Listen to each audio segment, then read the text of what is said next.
बिस्मिल्लाहिर्रहमानिर्रहीम। अस्सलाम वालेकुम। अल्लाह सुब्हानहू तआला ने सबसे पहले हमारी रूहों को पैदा किया और हमसे अहद लेकर सुला दिया गया। और जब भी कोई बच्चा इस दुनिया में पैदा होता है तो उसकी रूह उसके दिल के सेंटर में डाल दी जाती है और वो इंसान जब तक ज़िंदा रहता है उसकी रूह दिल में ही रहती है। और कुरान मजीद में इसको कल्ब के नाम से मुखातिब किया गया है। दोस्तों, जैसे मैंने लास्ट अपनी वीडियो में बताया था कि अल्लाह सुब्हानहू तआला ने हर चीज़ के जोड़े बनाए हैं। यह सूरह यासीन आयत 36 है। इसी तरह रूह और जिस्म का भी एक जोड़ा है। जैसे अल्लाह सुब्हानहू तआला ने सूरह रहमान आयत 13 में फरमाया, इंसान को खनखनाती मिट्टी से पैदा किया। ये खनखनाती मिट्टी क्या है, इसकी मज़ीद तशरीह अल्लाह के वलीउल्लाह यूँ करते हैं कि अल्लाह ने फ़रिश्तों को इस ज़मीन पर भेजा। वो इसके different part of geological strata पर गए और फ़रिश्तों ने वहाँ से मिट्टी इकट्ठी की और पानी लिया। फिर इससे हज़रत आदम अलैहिस्सलाम की तख्लीक की। इसको हम साइंस से भी एक्सप्लेन कर सकते हैं।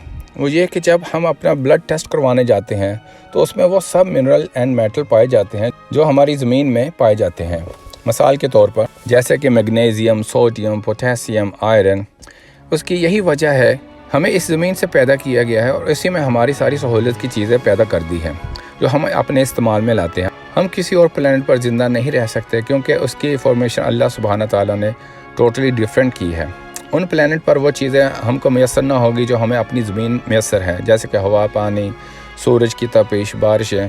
और हमारी रूह आलम बाला से आई है तो वो आलम बाला की तरफ प्रवास करना चाहती है। और हमारे जिस्म का ख़मीर इस ज़मीन की मिट्टी से उठाया गया है तो हमारी फ़िज़िकल बॉडी जो है वह इस मटीरियलाइज वर्ल्ड के पीछे भागती है। और अगर हम गौर करें तो हमारी सारी की सारी कोशिशें और एनर्जी बच्चों को अच्छी तालीम तरबियत इसलिए देने के लिए है कि वो पढ़ लिख कर ऐसी पोस्ट पर बैठे जिसकी सैलरी बहुत अच्छी हो और वो सब हासिल कर सके जिसे हम कामयाब ज़िंदगी समझते हैं, जैसा कि अच्छा घर, अच्छी गाड़ी, अच्छा खाना पीना, बैठना उठना। ये सब इसलिए कि हम इसी को हकीकत समझते हैं। मैं ये नहीं कहता कि हमें यह सब हासिल करना नहीं चाहिए, लेकिन इस जद्दोजहद में हम अपनी रूह को नेगलेक्ट कर देते हैं जिससे हमारी रूह कमज़ोर होना शुरू हो जाती है और हमको इसका एहसास भी नहीं होता। और रूह की कमज़ोरी का डायरेक्ट इफ़ेक्ट हमारी जिस्मानी सेहत पर पड़ता है और इस तरह हमारे जिस्म के लिए दुश्वार हो जाता है कि वह हमें कैरी कर सके।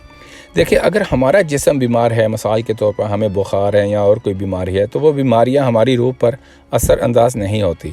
लेकिन जब हमारी रूह कमज़ोर हो जाए तो वो फ़िज़िकल बॉडी पर असर अंदाज होती है। समझाने के लिए मिसाल के तौर पर इलेक्ट्रिसिटी समझ लें कि रूह है और लाइट बल्ब हमारा जिस्म है। तो अगर बिजली के वोल्टेज कम या ज़्यादा होंगे तो लाइट बल्ब पर असर अंदाज होंगे, उसकी रोशनी कम या ज़्यादा होगी या फिर लाइट बल्ब फ्यूज़ भी हो सकता है। इसी तरह हमारी रूह हमारे जिस्मों पर असर अंदाज होती है। हम अपनी जिस्मानी सेहत को अच्छा रखने के लिए खुराक लेते हैं। इस तरह रूह की खुराक अल्लाह सुब्हानहू तआला की तरफ मुतवज्जो रहना और नेकियां करना उसकी खुराक है।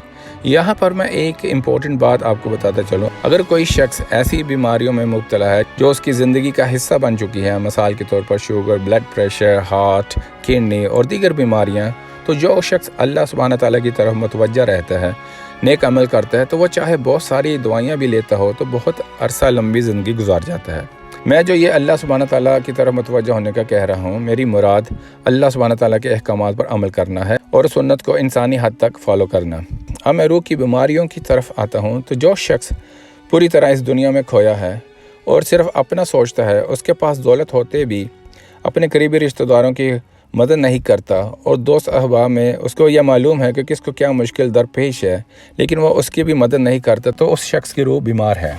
ऐसे शख्स के पास दुनिया की हर आसाइश मौजूद होगी मगर वो अपनी ज़िंदगी से सेटिस्फाई नहीं होगा। उसको अपने ऊपर सेल्फ कॉन्फिडेंस नहीं होगा। जिस काम को भी करना चाहेगा तो मनफी सोचों में चला जाएगा। उसके तबीयत में सुस्ती और उसके मूड स्विंग होते रहेंगे।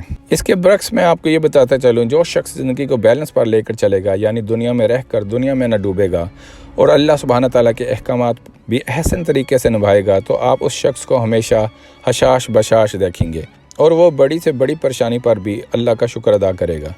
ये सब इसलिए कि उस शख्स की रूह लतीफ़ हो चुकी होती है अपने रब की तरफ मुतवज्जो रहकर और उससे फिर पॉजिटिव एनर्जी की लहरें उठती हैं और लोग ऐसे शख्स के काम अज़ खुद करना शुरू कर देते हैं।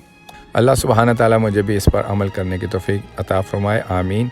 तो दोस्तों, उम्मीद करता हूँ मेरी ये वीडियो आपको पसंद आई होगी, तो इसको लाइक करें, मेरे चैनल को सब्सक्राइब करें और अपने दोस्तों में शेयर करें। अस्सलामु अलैकुम व रहमतुल्लाहि।